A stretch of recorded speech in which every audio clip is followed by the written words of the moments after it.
So, hi everyone, Chandrashekhara Hello, ji. hello. Paramshreya ji. We are online. The red light is on air. You say on air? On air, ladies and gentlemen, to talk about dress code and the famous, what'd you call it? Post-traumatic bliss disorder, which I want to hear again, and I assume our watchers want to hear also. Yeah, you saw it in the title. The post-traumatic bliss disorder, for those who are a little bit familiar with psychology, they would say, now, wait a second, bliss disorder, wasn't it stress disorder?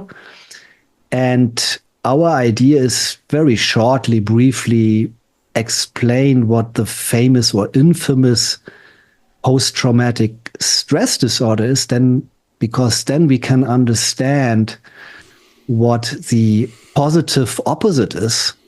And we want to explain this time, maybe a very first time, we want to explain why in the Hare Krishna movement there is such we call it obsession.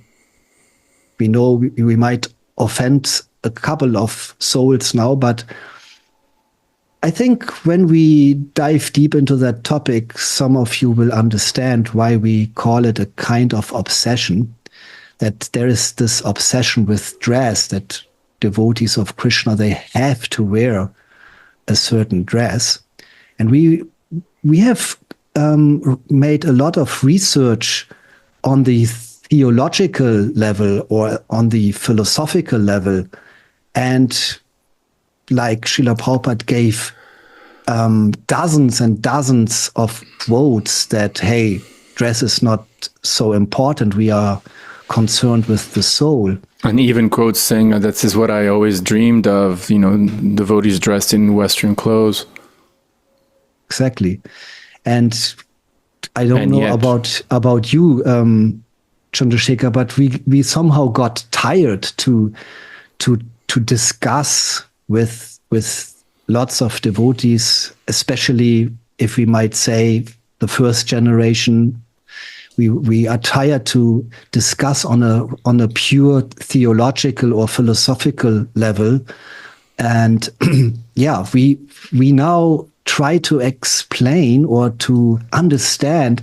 Maybe there is a psychological level why this deep-rooted why is it? attachment. Why is it that in spite of all these statements, why is it that in spite of scriptural statements, why is it even in spite of what could be seen as obvious success, relative success, by those devotees in the West who adopt Western style of clothing in their outreach, in spite of that, why is there a whole contingency of devotees who almost defensively cling on to wearing traditional Indian clothes? Mm-hmm. So like you say, there has to be some psychological, sociological explanation and psychological explanation. This is where you come in with this. I found it really interesting, this theory of this post-traumatic, because that's what post-traumatic stress disorder is, right? The war is over, a soldier comes back from Iraq. There's no rational reason why he should freak out when he hears a door slamming, but he hears a door slamming and he thinks there's a bomb and he goes into a psychological state. That's post-traumatic stress disorder, a particular behavior that doesn't make sense, that is irrational, right? So what's the cause of it? Maybe you want to tell us this. Let's it's good you give one example already of the post-traumatic stress disorder. I want to give another one. I always tell people, it's also from a combat scene. Like one soldier has his brother, his comrade in his arms. He just got shot and he's dying in his arms. And while he is experiencing that horrible scene, in that neighborhood, one window is open and you can listen to a music let's say ABBA, Dancing Queen, Dancing Queen, and so on. So years later, perhaps, he is driving in his car from Chicago to Dallas, and he has his radio on, and suddenly, Dancing Queen, and he gets sweat and tears and is shaking, and he has to really, what it is called? Pull over, maybe. Yeah. And he has a breakdown. And obviously this Dancing Queen has absolutely nothing to do with with that harsh experience. It is not a cause of anything that has going on. Yeah. So I thought that to come to our point is that I was wondering the last months, I have discussed with so many Prabhupada disciples. I have discussed on why are you so attached to this dress code, although there are dozens and dozens of quotes by Srila Prabhupada, and also just from a pure philosophical point of view, we are not this body, and so why should the dress matter so much? Yeah, matter so much.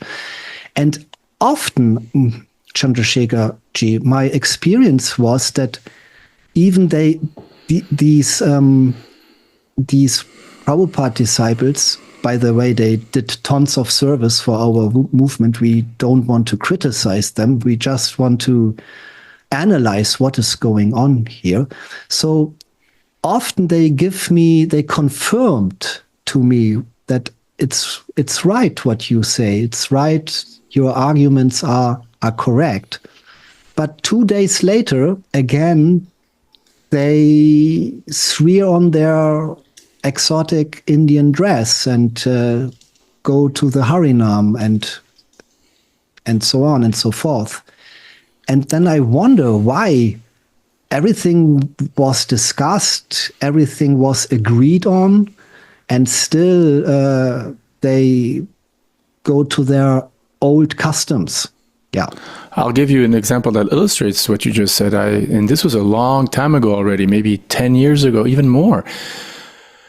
This was like 15 years ago, just when Krishna West was starting, and all these quotes from Prabhupada that we had discovered were kind of fresh. And I remember I was having a chat discussion, private, on Messenger, with a prominent female Prabhupada disciple in our movement from America, who's very brilliant and travels the world preaching, giving seminars. I mean, I guess everyone knows who he describes so much. Anyway, the point is though, and I respect her very much and so on. And so we were discussing, and I was trying to be respectful, and I was, presenting the same arguments about why devotees should be, they can do whatever they want, but it's just more intelligent to dress in Western clothes in the West, especially if they're not monks and nuns, and even then, things can be done. And at one point in our discussion, she goes, I'm stopping this discussion. And I was afraid. I was like, oh, I'm sorry I'm so sorry that I offend you. And she's like, no, you didn't offend me at all. It's just that I took a course when I was in college on public debate. And one of the first things you learn is when your argument is defeated, you just declare defeat. Mm-hmm. But you didn't offend me. I agree. Everything you say makes sense. But just to your point, Prabhu, 15 years later, and for the last 15 years, you'll always see her in a sari, always, from morning to evening. Mm-hmm. Traveling on the Vyasasana, at home, in the car, whatever, always. Mm-hmm. So it's like exactly like you said, like, well, what was the use of talking about this? Like, mm-hmm. especially if you agreed that the points we made are correct or valid. Mm-hmm. Yeah. So Chandrashekhara, I think we can come to our core point, and then we can elaborate on that. Our point Yeah, is what is this bliss disorder? Bliss disorder. I came up to this conclusion or result by thinking about it, and then a week later I thought maybe there are already psychological results and researches done from the positive side, and I was surprised that yes, of course. So let me put it this way. Many of these Prabhupada disciples, when they were young, let's say they were 20, 22 or 25 or 18, they joined the Hare Krishna movement, let's say late 60s, early 70s or mid 70s. And for them, it was the most blissful and most exciting time of their life. Yeah, that decade, right? Yeah. I think Prabhupada's presence and so on. Yeah. I think most of Prabhupada's disciple would agree to us now. Yes, that was my prime time when I was 23 and we were picking Srila Prabhupada up from the airport and we made this tremendous kirtan to greet him. And so I could tell you dozens and dozens of stories that Prabhupada disciples told me personally how this was such an exciting time. Prabhupada looked at me in the eyes and, yeah, right? I mean, how many times we hear that anecdote? Yeah. So I think all of them would agree. And so what were they wearing at that time? That's the key. That's the interesting point you raise. For instance, dress is not the only thing in this discussion or in this analysis. It also can be certain kirtan melodies, right? Or let's say a Volkswagen van from that period. Recipes. Recipes. I know a Prabhupada disciple in Germany. He picked Srila Prabhupada up in a Volkswagen bus from the airport, and Srila Prabhupada was sitting 2 hours beside him in that Volkswagen. So I can imagine that when you see those rare cars nowadays, if I would be that Prabhupada disciple, that is his post-traumatic, or let's call it positively. There's also a term in psychological post-euphoric bliss disorder. Yeah, they call it. Let's see. I have post-euphoric reaction. They call it post-euphoric. So you would say post-euphoric bliss disorder. Yeah, this disorder sounds a little negative.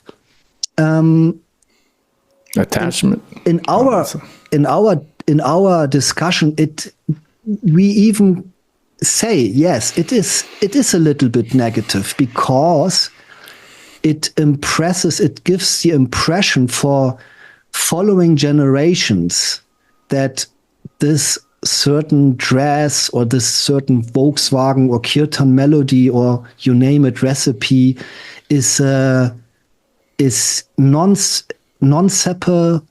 You help me with the English. It cannot be separated from genuine Krishna consciousness. You have inseparable. It's a principle. Yeah. And I think if I may here, this is a nice segue to just introduce another theory that's floating out there it's by a guy called Kenneth Arrow and his theory of path dependence. That in other words, once you take a decision to go in a certain way with a certain government policy, for example, or religious institution policy regarding dress code, right? And then you then once you've taken that path and you decide to go into it, it's almost like you become more and more, it's almost like karma, you get more and more entangled, and to get out of that becomes more and more impossible as time goes on. And therefore because certain things have become put into effect, certain traditions have been created, and more time goes on, the more the very idea of being able to say, well, actually, for example, the UFO phenomena, right? And this is not just conspiracy theories. Just a few days ago was last year there was one, and this year, a few days ago, was a congressional hearing by the U.S. government. It's on YouTube, a full public hearing on the topic of UFOs, or now they're called anomalous, what are they called? Anomalous, anyway, basically, UFOs, and how the U.S. government has been, hiding this information from the public, of America. And so one of the questions that was raised to all these witnesses, high-ranking military officials, was why has the government for the last, 50 years been hiding this information from the general people? And then one of the reasons was, well, because, at first there was a few important things we didn't want to disclose anything to the Russians, but now, it's called UAP, unidentified aerial phenomena.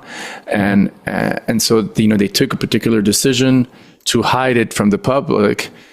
And so now, 50 years later, they can't just, they can't just turn around and say, well, actually, we lied to you for the last 50 years. So I'm not saying, Prabhupada disciples lied to the second generation, but it's like they took, there was a general, decision made that, okay, Indian clothes are the way to go, even when you're a grihasta. It pleases Krishna, it pleases Prabhupada. There's some statements sort of, maybe justifying that, and let's roll with it, right? And so as the years go by, now it's like, and it has to do, like you said, with psychology, there's a cognitive dissonance factor here, where all of a sudden it's like, wait a second, I have to start putting into question my very own self-identity. What to speak of, maybe this has been not the best strategy, and actually it could have maybe hurt our movement and created, for example, a huge surge in membership from the Indian diaspora, which is great in itself. But, if it pushes away people from, local populations that are not from the Indian diaspora, we have a problem, et cetera, et cetera, et cetera. So, yeah, just to throw this in, this path dependency theory. That is a good point, because let's go back to this airport, picking up Srila Prabhupada at the airport example. I can imagine that if I would be there too, it would be such a tremendous experience, an experience of success, of conquering the world. Prabhupada coming into this hall, and then all of your comrades, may it male or female, they wear certain dresses and behave in a certain way. This impression is the impression of success. And like you explained, that you become hesitant perhaps later. No, that was my very deep experience of success. We were conquering the world in 18 days with Srila Prabhupada as our Senapati Bhakta, as our general. And now you want to, what it is called? Discredit or challenge or question? Or just relativize. Relativize. Is that correct English? Correct. Yeah. You want to relativize this clothing custom. So I think that is also a part of this euphoric what it is called, post-euphoric reaction. And so, yeah. And every element from that experience, you can like freeze it in time. And if you can somehow access it as a window to that experience.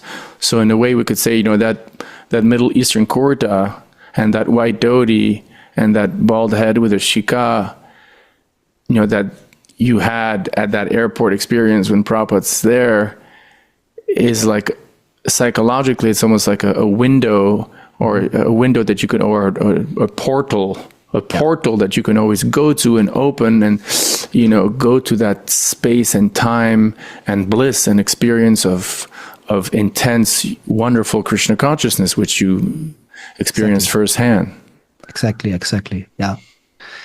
And regarding dress, there are hard examples that in other areas, like for instance, I once saw a parade on the Red Square with all these veterans of World War II, Russian, Soviet veterans, and they were honored again. Every year there's one day, like you have in the USA, this national Memorial Day, maybe. Yeah, and so there were these old 90-year-old veterans, and their hands were shaken and everyone was throwing flowers on them. And now guess what they were, what their clothing. Their military uniform from 1948. No, 45. Oh, sorry. Oops, 44 to 48. Yeah, exactly. The same uniform. Yeah. And so I wonder, hey, this uniform is probably, I don't know, 70 years old now. But it gave them so much, it recalled that experience of, conquering the opponent, conquering the evil empire. So this is one hard example where you also can see that it really works. Not only in the Hare Krishna movement, I wanted to say, or like many women, they keep their marriage dress. That's interesting. And that's interesting. I have heard that there are women. They have a special, I don't know, a special cupboard or special bag, and once a year, that what it is called. On the anniversary day. Yeah, they open it and they smell it and feel it. Yeah. And if their figure still allows, they are wearing it for a few minutes and looking into the. That's a good point, because I'm not a psychology expert, but I do know I've had the experience. You, I'm sure, also certain smells, certain music. Like I went to see this Back to the Future Broadway theater on the original movie. Remember the 1985 movie? Yeah, love it. Back to the Future, and there was these songs by Hall & Oates. And just listening to them is just like brought me back to when I was, I guess, 12 years old, So smells, music, and I guess aesthetics, dress, particular style of dressing, brings you back to those glory years, and let's face it, we were never there, but from the testimony we hear and the memories we heard directly, and even when you became a devotee and I became a devotee, there was still, we could say some right, some trace, some echo, very palpable of that sort of what we'd say fired up, decade of the 1970s ISKCON. And so that was an experience that was insanely powerful, right? Chandrashekhara, I'm pretty sure for me it would be the same if I would be of that particular generation.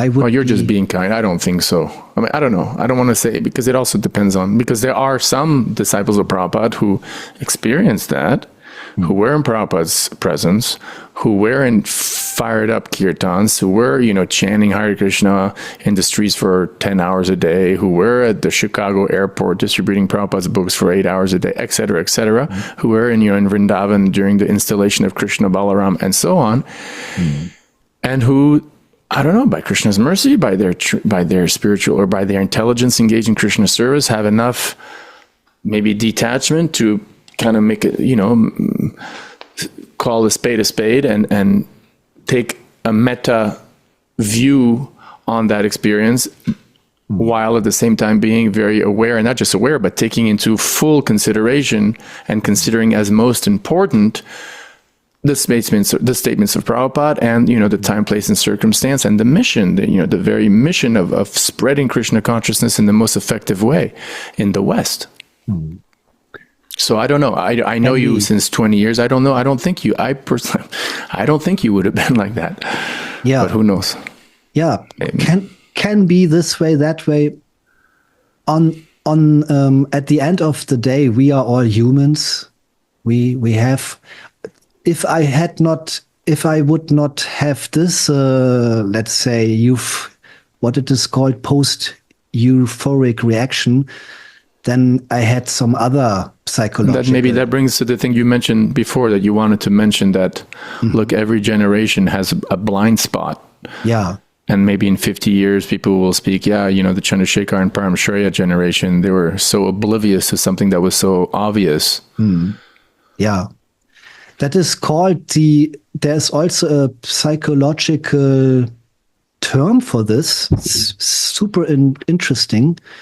It's the Johari window. Maybe I can find it. It's very easy to understand and very, let's see. Johari. It's interesting. The holy Johari window. It's called the Johari window.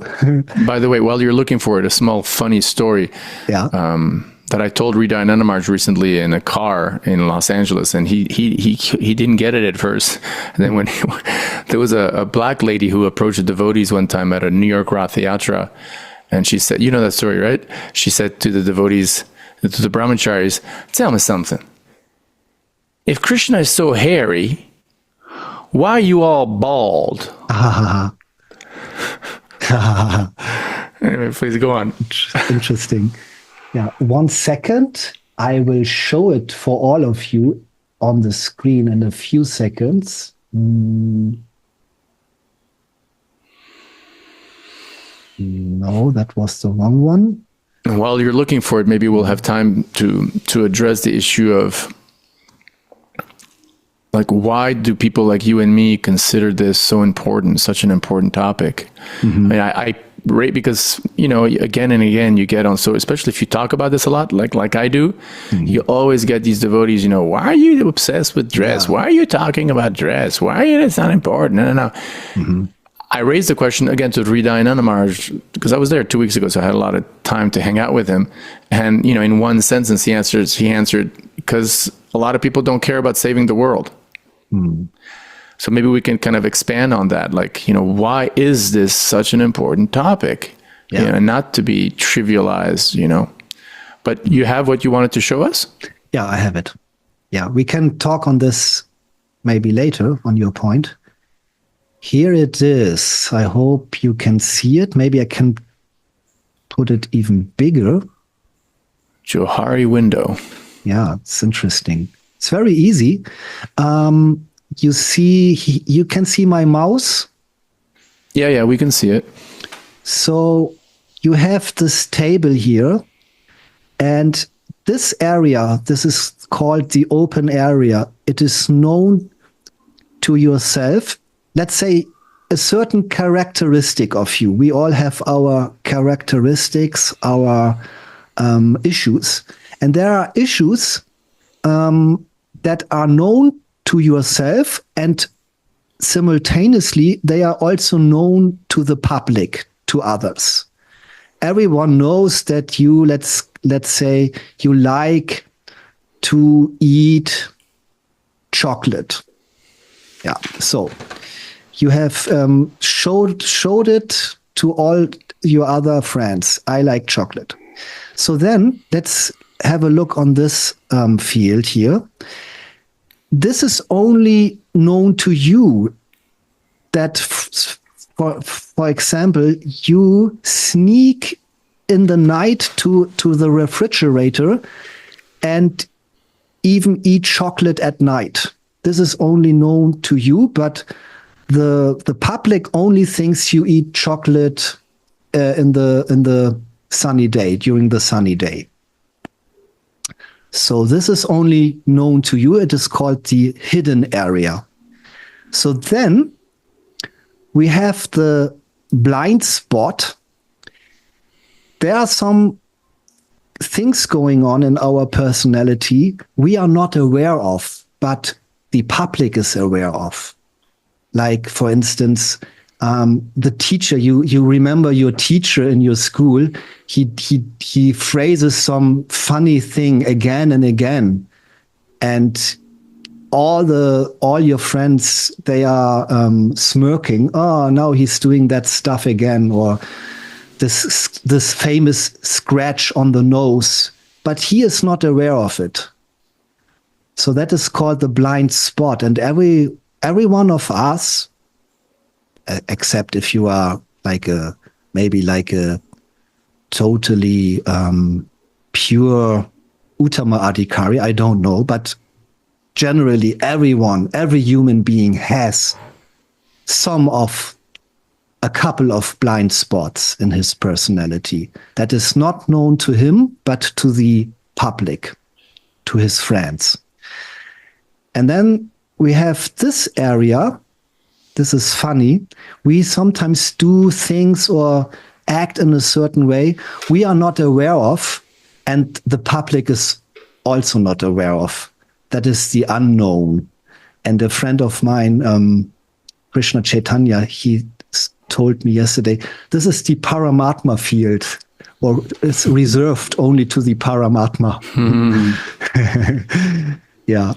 So yeah, that is the Johari, or I don't know how it is spelled, Johari window. How do you apply this to the dress code issue in ISKCON? I just wanted to show that every one of us, like you said, every generation, and even if we are very advanced in spiritual life, it might happen that we have our blind spots. We are not psychologically not aware of it. And that is not a fault or something. It is like, this is the human. That's just the way it goes. Yeah, it's the way it goes. Yeah. Yeah. So the reason, why is so important? Mm-hmm. I remember I gave an analogy at the Krishna West festival in Nova Gokula in Brazil about 8 years ago. And I still like this analogy. I gave this analogy of, you take two rockets, like at launch. Let's say you're launching 2 rockets into outer space, and the rockets are exactly the same in terms of whatever, weight and shape and motor and, fuel consumption. And you put them 1 meter away from each other and you shoot them off into the atmosphere. And one of them, you shoot it off at 0.0001 degree. And so as they both go up, through the atmosphere for a long distance, they look like they're exactly in this, in terms of the space, the distance between both of them is the same. But if you add, a few light years, then because of that 1 little degree that's off at the beginning, then the distance between them is actually really, really far, right? And so what I was saying is that a model, there's different kinds of models of religion in terms of how people dress in a particular religious community. And these models are very different from each other.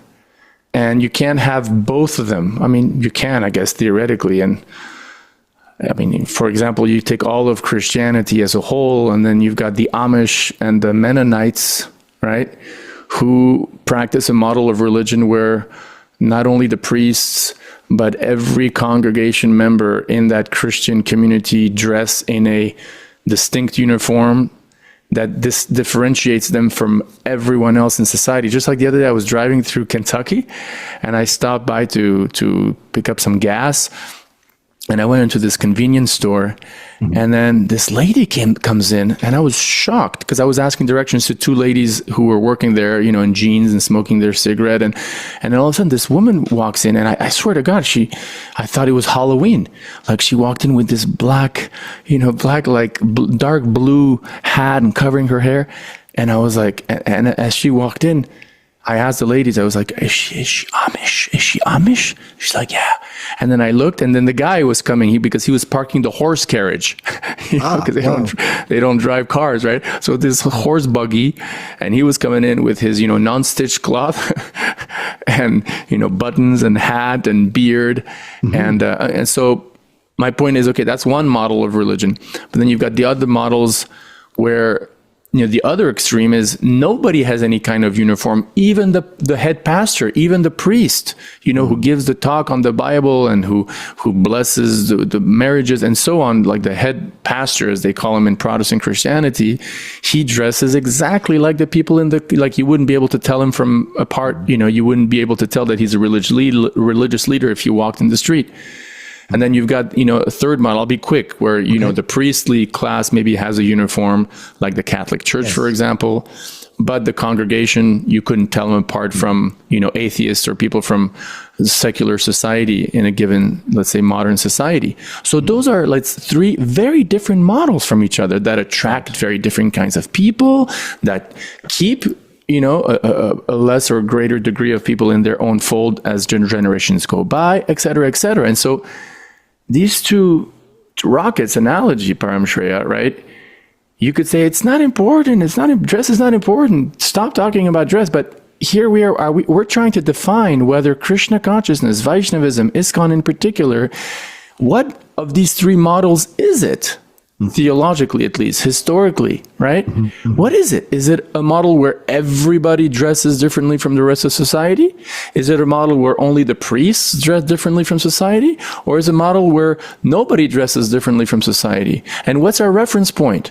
Is it, priests in the Catholic Church that we should look at? Or is it Brahmins in India that we should look at? And what do the scriptures say? And so let's say let's say you take three rockets, instead of two, and then you make them go at different angles. For a short time, it may look like what's the big deal? It's no difference. You mean they are parallel? Yeah, they're parallel, but they all are shot at a slightly different angle. Well, then, in a few light years, you've got three rockets at a very, very far from each other that look completely differently. One is flying to the Jupiter. The other one is flying to Uranus, and the third one is flying to Pluto. To India. Yeah, I get your point. Yeah, that's so it is a big interesting question. Who are we?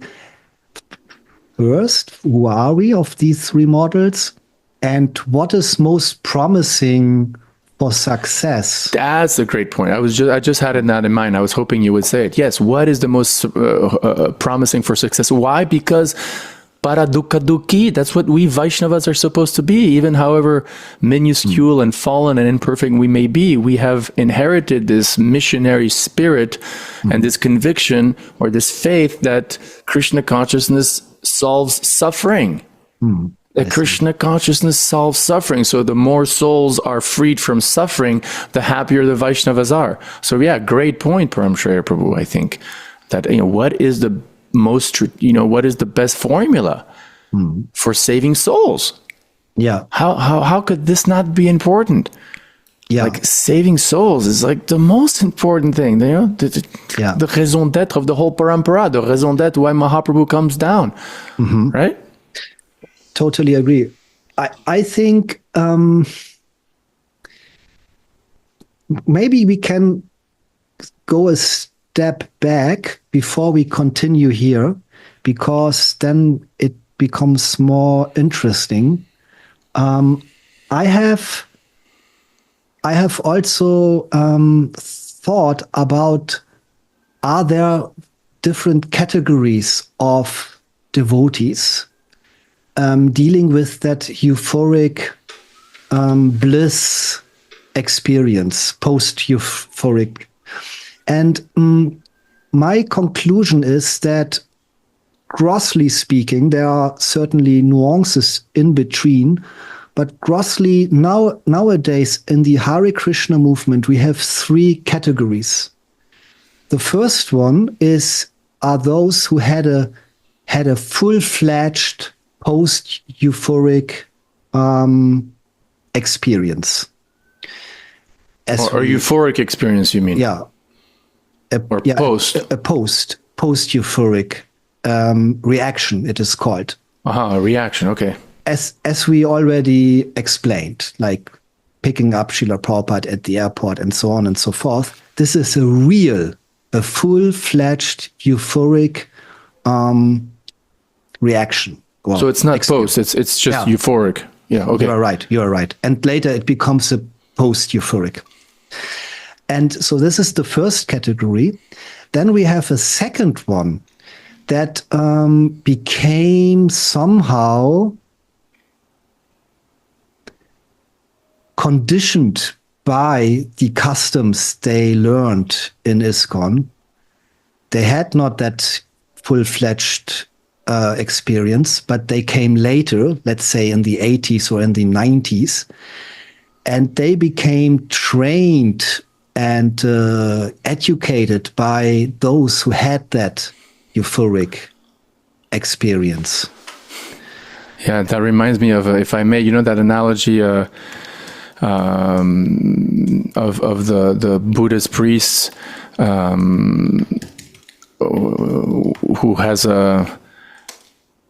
Sorry, Ridanur just called, and I'm just telling him I'm talking to Paramshreya. We're recording something. But quickly, just to support your point. Sure. An annual festival that takes place, let's say in a Buddhist or a Hindu temple, doesn't matter. Could be a Catholic church, let's say about 2,000 years ago. And just as the ritual is about to start, according to a particular astrological, TT on the particular lunar mansion, blah blah blah. Just before the ritual starts, the head of the ashram asks all the monks, okay, is the wood there? Yes, master. Is the dye there? Yes, master. Is the book of mantras there? Yes, master. Is the ghee there? Yes, master. Okay, so they start the ceremony, right? You remember that story, and then all of a sudden a white cat, street cat wanders in. So for those who don't know that story, because it's a nice analogy, echoing what Paramshreya Prabhu was saying, how there's this category of devotees, which we are kind of, at least Paramshreya and I are from that second, at least time-wise, 1990s era, or 80s even, like post-Prabhupada, physical Vapu, or Vapu presence, where, we kind of do things because that's how it's done. Yeah. Right? I think you should continue with the story. So white cat, the white comes in, the white cat walks into the sacrificial arena, and street animal, he's gonna make everything dirty and contaminate everything. So they're all up in arms. They run after the cat. The cat is running away from them. Finally, one of the monks manages to catch the cat, and just to make sure that he doesn't come back, they get some red rope, because that's the only rope that's available, and they tie the neck of the cat to the pole, to the pillar in the middle of the temple courtyard, right? And they quickly take a shower, and just before the TT ends, they redo the ritual. Okay, so now fast forward, let's say 500 years later.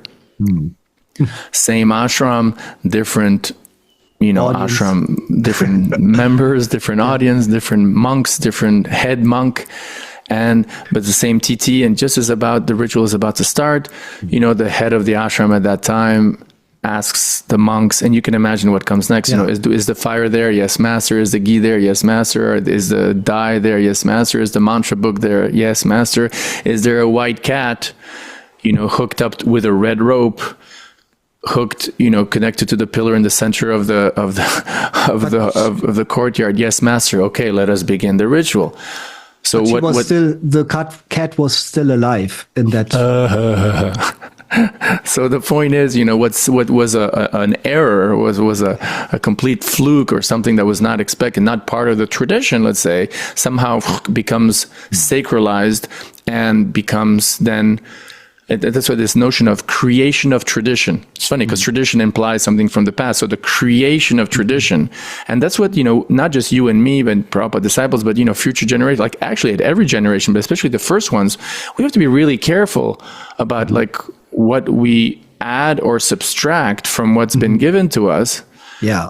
Right? I remember once, I like, I have some issues with Bhakti Vaibhav Swami because he's very much on the dress code thing. We should wear dhotis and stuff. And sorry for mentioning him, but I'm glorifying him. So I remember one time he was kind of complaining that, for example, in order to take initiation in ISKCON today, it's become really complicated. You have to take this course and that course and wait this amount of time and have a counselor system sometimes in some yatras.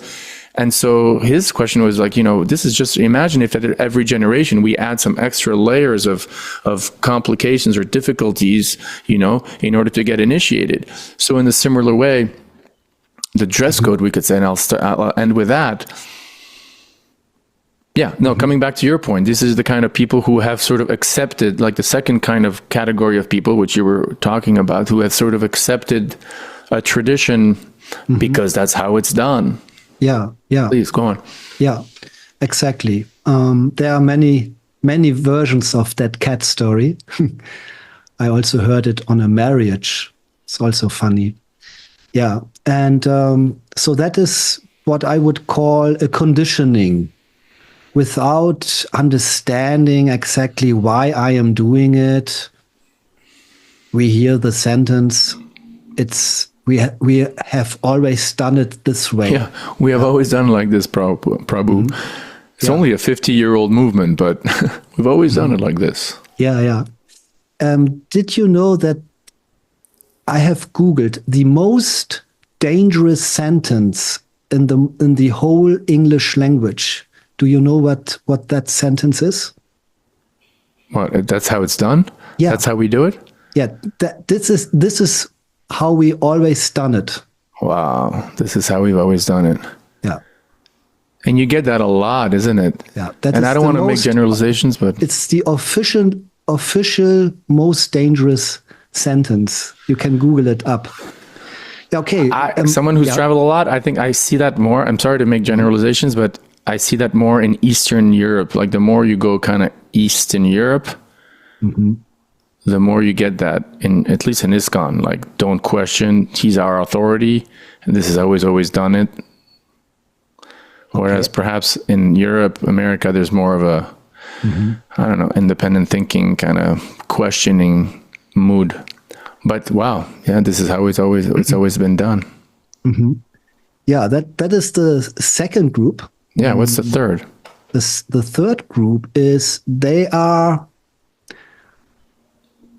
not conditioned by the cat phenomena, and also they had not had this euphoric experience. So we also see those members in ISKCON. And they seem to be the ones who get it when it comes to what we say about dress code the most, right? I hope so. I hope so. By the way, this is the reason why we are doing this. The podcast. future is in your hand, Prabhus. By the time you watch this, both Paramshreya and I will have already reincarnated to our next bodies, or we'll have already gone back to we'll already have died, but the hope is in your hands. And why I'm saying this, I just want to make a note because you said something that is interesting for later. Why I said this in advance is that I have seen that many devotees, they get afraid when you speak about Krishna West. They become afraid that you are tear away their beloved, like their beloved dress code, for instance. The comfort zone, quite frankly. Yeah. Let's call a spade a spade. It's their comfort zone. So, and because of that, I don't know about you, but because of that, I have stopped to give devotees this radical scenario of, hey, let's do it completely in Western style, the next Harinam. I haven't.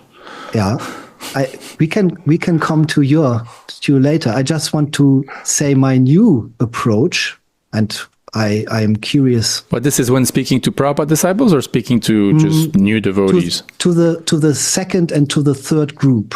Okay.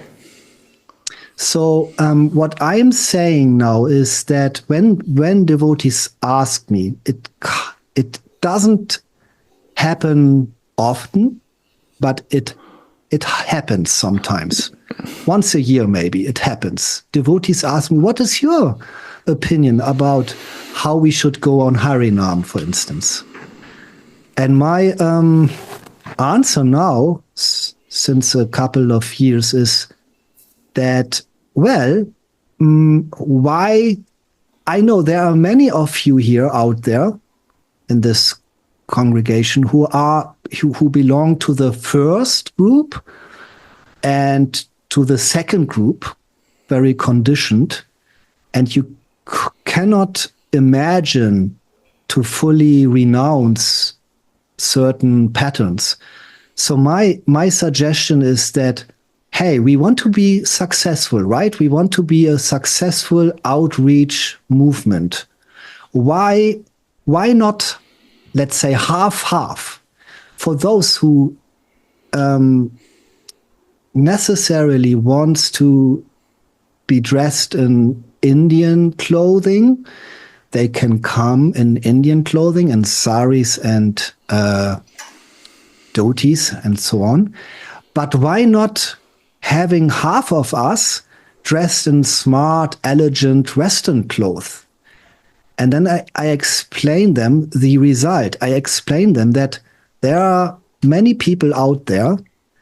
Some of them, they love your saris and the Ukrainian or Russian style, with the feathers. And not just that. It's not just feathers. It's not just Indian clothes. The women are all dressed in the same color. Yeah. Anyway. Okay. Yeah. I mean, hey, you can do whatever you want. I personally think it's a disaster, but please go on. Yeah. So there will be, I have seen people out there on the street and they were fascinated by, hey, this is beautiful what you are doing.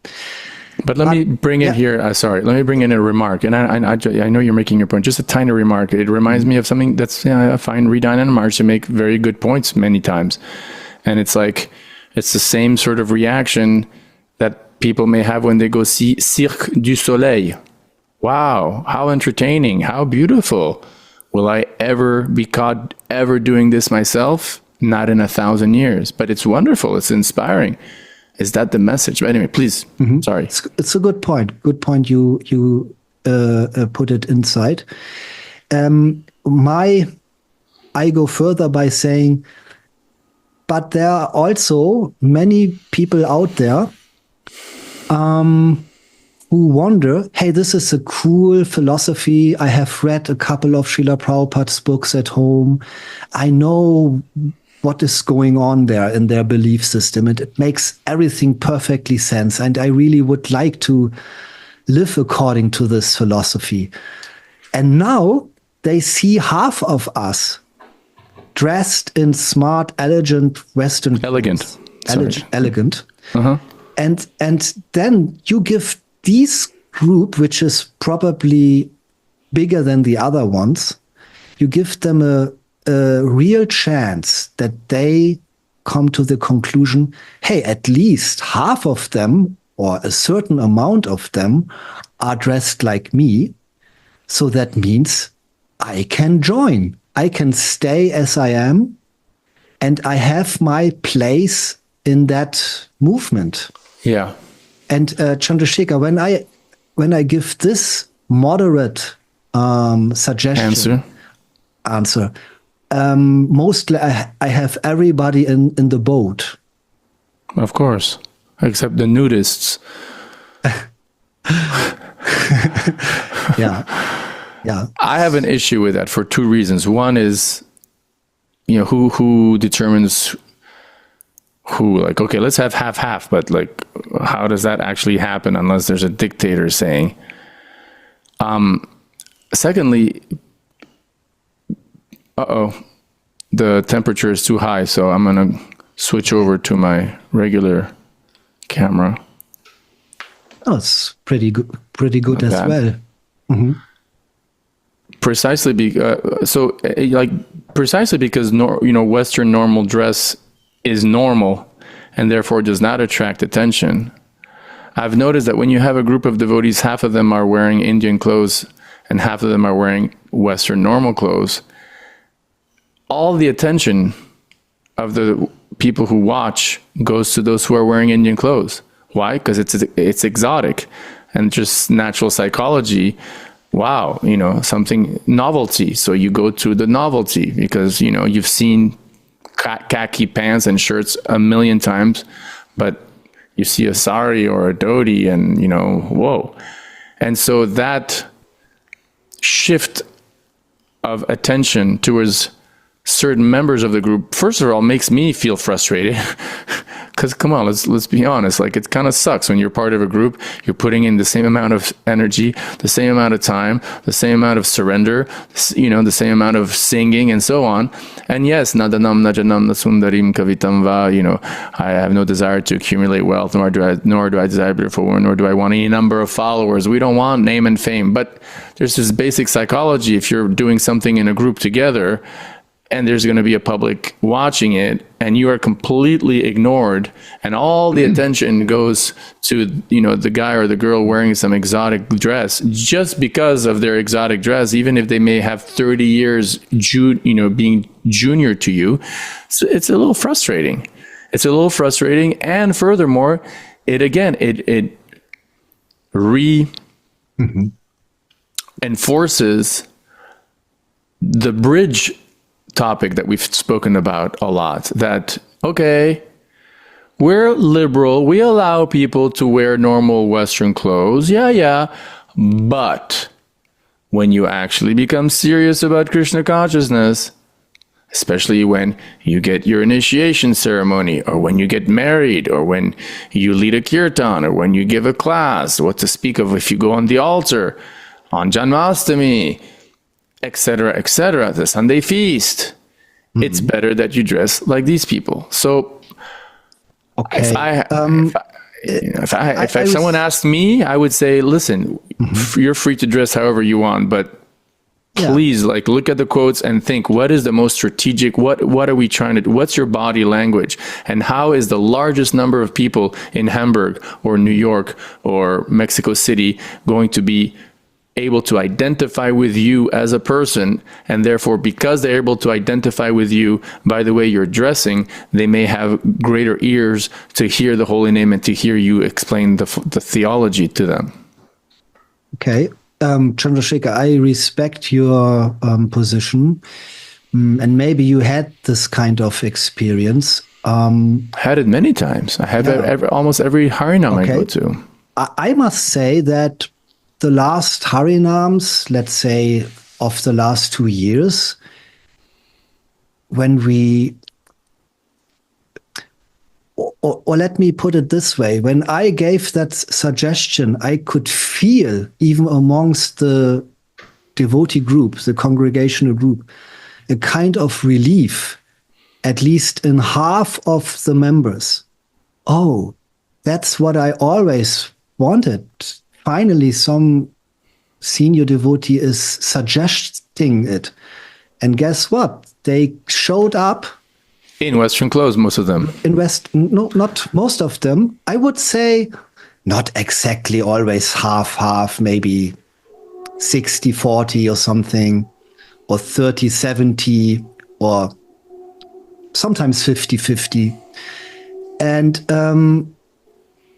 my experience is that people outside, they it's not my experience that all of them are only looking for those who have saris and dhotis. My experience is often that those devotees became more approached. Hey, what is your religion? Can you tell what is about these books? I have also seen positive results that many people went to those devotees who are in Western dress. I'll give you another anecdote just to counter that. It happened in Villa Vrindavan, Italy, about last summer. Mm-hmm. And okay, I'm not a monk. I'm not married technically. I'm not married, so technically, I guess I'm a brahmachari. But I live with my own finances. I have my own, I'm independent, so I kind of live like a householder, just I'm not married, okay? So I don't identify with a monk profile, which I was for 5-6 years when I was a brahmachari. Mm-hmm. So in Villa Vrindavan, Italy, Florence, on a Sunday, before the feast and festival starts, I was taking a japa walk in my shorts and shirt, and one young guy pulls up in a motorcycle. And he was a local guy from Florence who had never been to Villa Vrindavan before. And he had some appointment nearby and he had seen the sign and he was a little early, so he thought, let me go check it out. And we hit it off really easily, in part, I think, because I was dressed like him. Mm-hmm. And so we're talking and then I think he came the next day. It was a Saturday. He came the next day for the feast and stuff. And I think we had missed each other. So when we did meet, we walked around and then he had already kind of gone around and he had spoken to some devotees. And so there was one devotee there. I won't mention his name. So he's a householder. He's married. He's actually a full-fledged householder. He's married, right? And he was standing behind the book table. And he's a big book distributor, as we call him in Italy, a sweet devotee. But so we would say old monastic style Hare Krishna, totally shaved head, blazing shika, white Middle Eastern kurta, white dhoti. And he was, and so as we were walking, me and this guy, he points to this devotee and says, wow, he's one of the really dedicated ones, huh? He's like, and I felt jealous. I was like, damn it,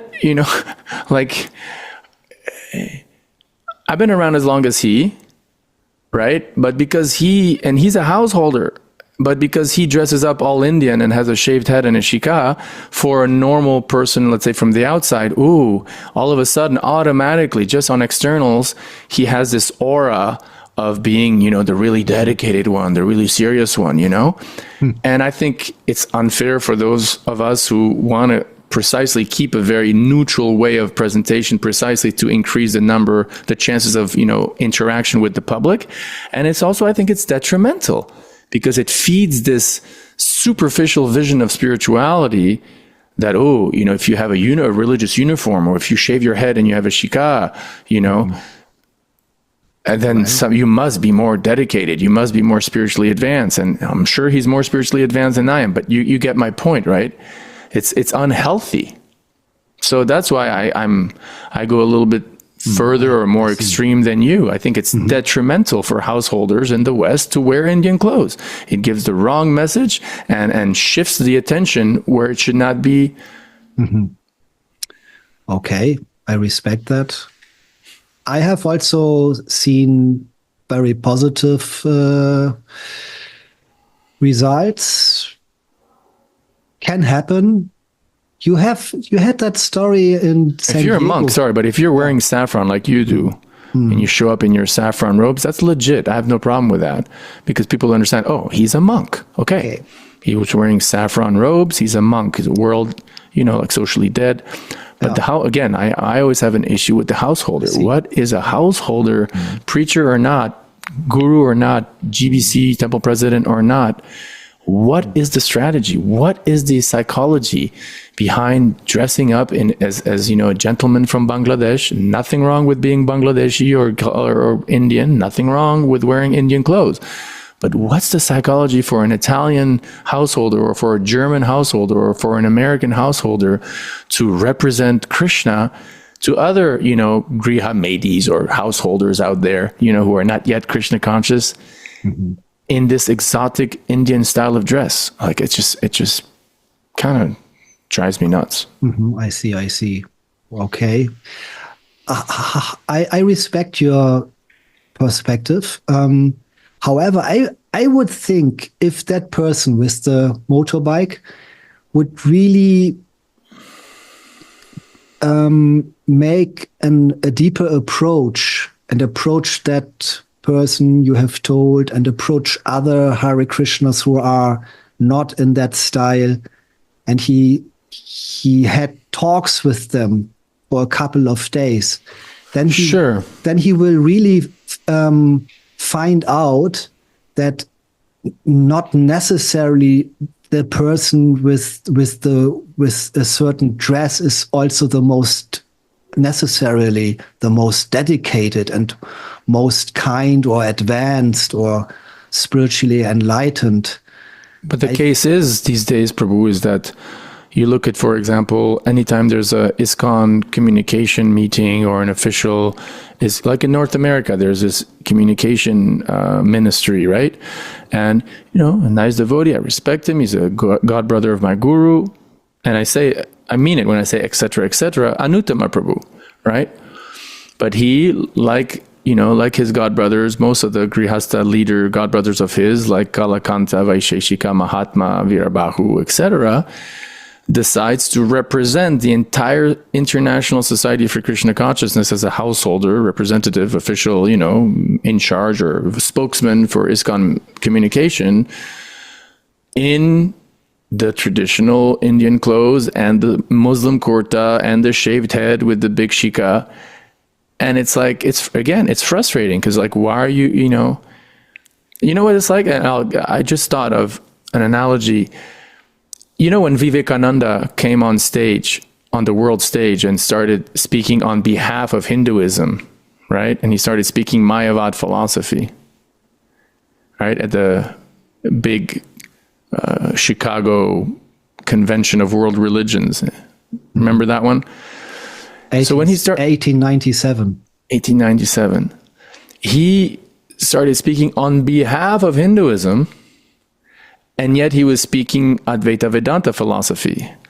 So naturally, the Vaishnavas and other non-Advaita Vedantas would naturally be frustrated. Like, hey, you speak on our behalf, but like, why are you, that's not what I live. That's not what I believe.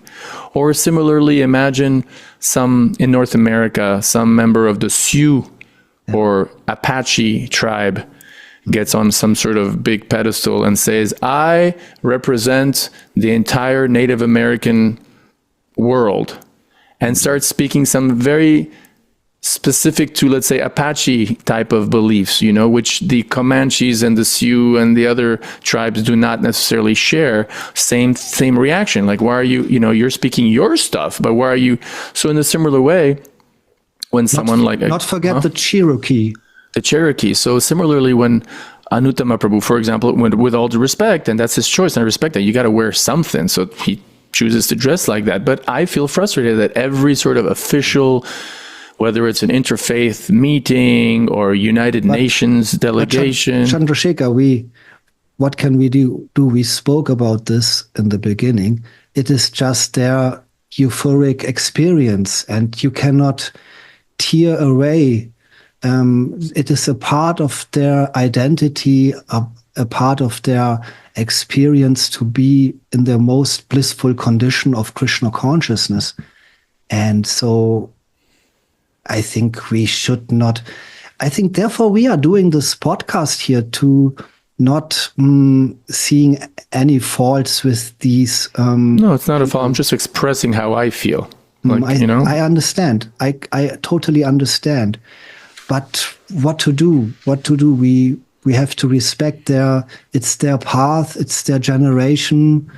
And so we can only, I think it will develop. I'm optimistic. It will slowly develop in a way that, like your compilation you did, a compilation of quotes by Srila Prabhupada, and you called it the pro-choice quotes that which is a little problematic because pro-choice has to do with being, in favor of abortion, and I'm pro-life. So let's call them a free choice. Free choice. Just to put out some connotations, abortion-related connotations. Yeah. So you did a compilation of Srila Prabhupada's quotes on that. Hey, if you want to wear Western dress, we are fine. And even there are stronger statements like, of course you can wear Western dress. We are not concerned with the dress. We are not even concerned with the body. We are concerned with the soul. So or even stronger quotes than that, where Prabhupada says, this is what I want. This is what I actually prefer. In which regard? Well, we have two. One is the famous definition of Grihastha dress that Prabhupada provides in 1977, where he literally defines Grihastha dress as nice coat, pant, suit, gentleman. Yeah. That's his definition of Grihastha dress. So I think there's a lot of devotees in the second category that you spoke of, who just really need to meditate on that instruction, because they think, oh yeah, the white dhoti, the white kurta, that's the Grihastha dress. Not according to at least that one definition of Prabhupada in 1977. And then the other one, which I like very much, Balavanta, the American Krishna anecdote, where Prabhupada saw a picture shown to him by Satsvarup Maharaj, and the story that Satsvarup Maharaj in his Prabhupada Nectar series is exactly the same story that Balavanta Prabhu told me personally at the Ratha Yatra festival this summer of 2024, where Prabhupada saw a picture of Balavanta Prabhu. Oh, here we go. That's Satsvarup Maharaj, right? Prabhupada once saw a picture of Balavanta preaching into a microphone during a political campaign. Behind him sat the mayor and another candidate. The mayor. Balavanta wore a suit and tie, tilak, and tulsi beads. His shika was trimmed. In other words, he had no shika. Mm-hmm. And his hair was grown out. Around his neck, he wore his bead bag, and he was fingering his beads as he spoke. When Prabhupada saw the picture, he said, "This is what we want, to preach in American dress. We should be known as American Krishnas." Mm-hmm. So these are the kind of quotes that are like the most hardcore, so to speak. And I don't understand why devotees don't run with it. It's like, when okay, you're a brahmachari, you're a rare category. Yeah. But water seeks its own level. So when the proof is when men in the Radha Damodar, the famous Radha Damodar traveling Sankirtan party, right, organized by Vishnu Jan Swami and Tamal Krishna Maharaj in the 1970s. There were I don't know how many hundreds of brahmacharis crisscrossing America in Greyhound buses and passing out tons of books and making shika points. How many shika points did you make this week? And so on. But most of them, where is that Radha Damodar traveling Sankirtan party? They're gone. So they either blooped, as we say in lingo, right? They left Krishna consciousness, which is a tragedy, or, which is not a tragedy at all, they just got married and continued practicing Krishna consciousness. And the psychology behind the latter was that, well, wait a second, I feel more comfortable in the natural comfort zone of most men, which is to be in the company of a wife and children and financial independence and my own home. But I can be Krishna conscious at the same time. I'm going to do it, right? That was just the psychological, and that's the psychological decision that every brahmachari who wants to get married and gets married makes. That, okay, I think I want to go to the place. Even Prabhupada talks about it in the story of the king Gajendra, the elephant story, right? Where you have to choose which ashram is most comfortable for you, right? To prosecute your Krishna consciousness. So we saw the phenomena among most of the brahmacharis, which again, in a given Vedic society, most of the brahmacharis get married. So it's natural that they all did that, right? They go to where the water seeks its own level, to the lowest bottom where gravity will take the water, and it's still within the framework of what's allowed in Krishna consciousness. In other words, we want the maximum amount of sense gratification within the framework of what's allowed by Krishna consciousness, because we're conditioned souls. So most devotees are like, okay, I'll get a little sense gratification and be Krishna conscious at the same time. Great. Of course, there's a price tag that comes with it, and so on. But my point, Paramshreya Prabhu, is that phenomena has not yet happened among the householders vis-a-vis dress. They're still like, in my opinion, they're still like, the roadrunner who is chased by the coyote in the Looney Tunes cartoon, beep, beep, in the desert roads of Arizona, and the coyote is running after the roadrunner, and then he goes off the cliff, and the cliff is here, but he's still running, right? Like for 10 meters. Yeah, and then he realizes, and he falls, right? So that's kind of like what happened with the brahmacharis at the Radha Damodar. Like they got off the cliff, but because of the enthusiasm and stuff for a few years, they were like, even though they should already be married, they were like still going on. And finally like, okay. And they got married. I'm not going to go down because it's not a fall down. So similarly, that phenomena of the householders realizing, wait a second, we're American, we're German, we're white, or, black or Latino. Dressing in Western clothes is our inherent, almost like DNA way of dressing. It's certainly the most non-confrontational way to dress in society. It's certainly the way to get the highest chances of getting hired in a job or having a position in government and so on, et cetera, et cetera, et cetera, et cetera. Let's do it by all means. We can still be Krishna conscious, right? But that transition has not taken place, and it's like, well, when is it going to happen? For God's sakes, like, come on, Mm-hmm. That's how I feel, and I hope it will happen. Yeah. I get your point. I respect your points. You are a little bit more radical. I think it is well known. And I personally, I am heading for a situation where we have a real free choice atmosphere. I'm not saying we shouldn't have free choice atmosphere, but I mean, you're making me look like a fascist who imposes a. No. But let me ask you this question, because this is coming from Hridayananda. Remember at one point we asked this question, someone asked this question to Hridayananda Maharaj. He's not our only authority, but unfortunately he's one of the only Prabhupada disciples who actually speaks about this topic, so sorry people if we always come back and refer a lot to Hridayananda Maharaj. There's just not that many Prabhupada disciples who are so, on top of it when it comes to this topic of inculturation. Having said that, and specifically to your point that, hey, we should really be freedom of choice, like come really as you are. And like you answered, And even Chandrashekhara, even if someone, which may happen, even if someone really likes to be the person in white dhotis and saris, colorful saris, there are people who find this totally blissful. Let them do it. I have no problem with that. So let me ask this question. Mm-hmm. It was asked to Hridayananda Maharaj.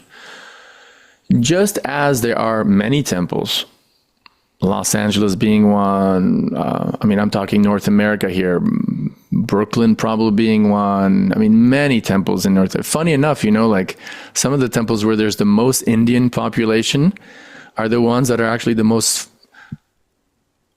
common sense and down to earth. Like I was in New Orleans. I'm not saying this to show off, just to show the example. Just to illustrate.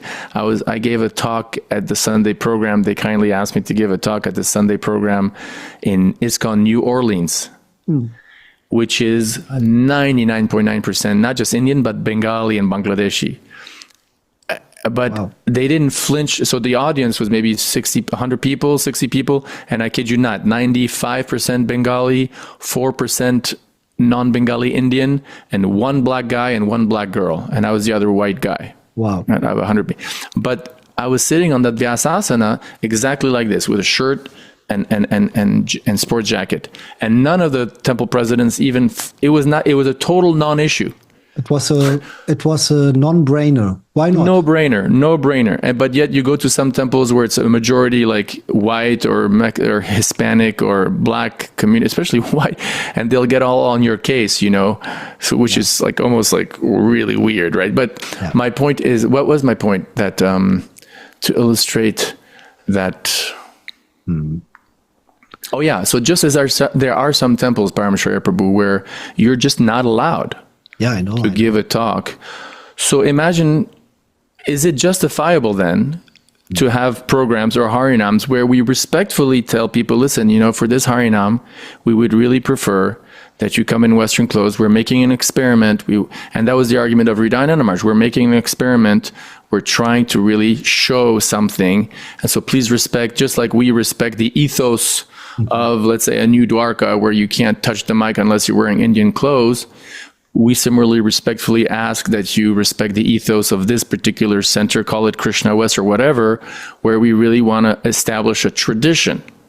Is that justifiable, or in your eyes, that's not justifiable? If all of them agree, why not? But let's say you have a stubborn one. 60% who agree on that. Yes, let's do that experiment. And 40% they say, no, we want to do it like we've done it always. I personally would say, okay, then let's do a mixed version and everyone is happy. And those people on the street, they can choose whom they want to look at. whom to look at and whom to want to identify emulate with. Yeah. So why? Because Chandrasekhara, in reality, then it will end often in a fight. 40% will become angry on you. They feel offended. So I don't know, but I think that it is not worth it. Of course, if you have a group like a Krishna West group. That's the point. If you go to a place where there's no other old ISKCON temples and you're starting from scratch, it's a lot easier to establish a tradition. When everything's new to new people, right? That would be definitely interesting. Like Hridaya Maharaj, he went to Atlanta, and as you know, there's a temple, and then next door is a beautiful house that he spent a lot of money to renovate. But he was the GBC for Atlanta for a while, and there's a lot of nice devotees. And when he tried to kind of change things, it backfired. And remember, he would often say, well, if there's anything I learned in Atlanta is that you can't change old traditions and old ISKCON temple communities. Yeah. So Chandrasekhara, I think this podcast is not, we don't want to change, or at least my motivation is, it is just to understand what is going on. Yeah. Well, I think you covered the point of this post-euphoric bliss disorder, and that arrow theory that you kind of get into. You get more and more entangled in a particular direction, and then it's just like it's too much. It's just overwhelming to turn around and change gears, or to admit to a public, for example, that yes, we've known about UFOs, but for XY reason, we didn't tell you all these years. I think we covered those points quite well. Do you have other things to add on that, Prabhu?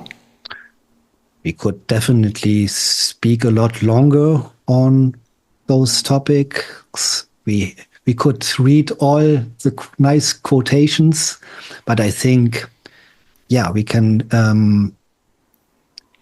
reserve this for another episode. It would be nice that we could actually read one each, all those quotes from Prabhupada, and then comment on them if we feel inspired. Yeah. Next time. Good idea. Next time. Yeah. So for all our listeners, we can imagine some of, like Chandrasekhara said, why again? What is wrong with you? But as Chandrasekhara pointed out, it is really also a question of, like Hridayananda Maharaj pointed out in this by the way, a very interesting talk between you and Hridayananda Das Goswami, where he very frankly said it is really a question of, do we want to save the world, or do we just love our own bubble, our cultural bubble, and be happy with that? If I can add to that, please, for him to say that, he has to be convinced as a historian, which he is, and I agree with him, that there is simply no chance for saving the Western world on a grand scale with Krishna consciousness in a ultra-traditional Indian cultural mode. And so based on that conviction, whether it's correct or not is another issue, it's a point of debate, he says that, right? Yeah. So it's based on this conviction, like André Malraux, this French philosopher, used to say in the 1950s he said that the 21st century will be spiritual, or will have to be spiritual, otherwise there will not be a 21st century. Similarly, Hridayananda Maharaj and someone like me is of the opinion, based on history, based on the history of religion, based on all the markers that we can see of how a specific religion can survive and grow and thrive and expand in a new cultural setting, that the Hare Krishna, the Western Vaishnavism will exist in Western cultural norms, or it will simply not exist. There will only be Indian Vaishnavism in the West for the Indian diaspora. Can be, yeah. Yeah, so we are interested about what do you think? I speak now to the YouTube audience. We would be interesting. How do you think about our points? So please do not hesitate and write it down in the comments. Yeah, please write it down. And any questions? We can then perhaps pick up the one or other point of view in a next talk. And I think, yeah, it is a relevant issue still a very relevant issue. And even lots of Prabhupada disciples in the last, let's say, 2 years came to me and said, Paramshreya, I was in the USA. And it is really, I'm really concerned. Yeah. And of course, we are very, very happy about every soul joining the Krishna consciousness movement. But Srila Prabhupada, he did not come to the USA with 2 heart attacks, as you said, to only bring the Indian diaspora into the Krishna consciousness movement. Of course, they should come also, but I think even the Indian audience on YouTube now will agree, most of them, hey, we want to establish Krishna consciousness internationally. It is the international society. And I have seen many Indian devotees, they become even more proud. Absolutely. In a positive way, positive kind of pride, when they see also Western people adopting the philosophy and the practice of Krishna consciousness. The dancing white elephant is is enthusing, inspiring. All right. But let's just pray that there will still be some, not just, because anyway, that's another, maybe we can talk about next time. The dancing white elephant, we kind of float that around. Prabhupada used it in India for one, which is interesting, not in the West, right? So, the dancing white elephant for an Indian audience in India to convince Indians to take up their own Vaishnavism, right? Yeah. So are we supposed to be the same kind of dancing white elephants in the West? How does that impress or build, trust and respect from a whole different audience? Namely the Western audience. It's a whole different ballgame. But anyway, maybe we can talk about that next time, if you wish. Yeah, okay. Sounds interesting. All right. Thank you, everybody. Thank you, Chandrashekhara, for your time. Thank you, Paramshreya. By the way, he is now in Dallas. Yep. This is surreal. I am in rainy northern Germany. What is your time now? 12:15 p.m. You're, I think, 7 hours ahead, right? It's 7 p.m. for you? 7:12? Yeah, it's already pitch dark here in Germany. Yeah. So welcome to the 21st century. And we hope we will see it with a spiritual revolution and not with a nuclear war or something. We really have to, I agree, we really have to change the world. I think every sane person will come to this conclusion. And we have to be fast. We cannot wait another 100 years. Yeah. So, okay. Chandrashekhara, we will keep everything else for a next session. Awesome. I hope everybody enjoyed it. Stay tuned for the next episode. Subscribe our channel and see you later. See you later.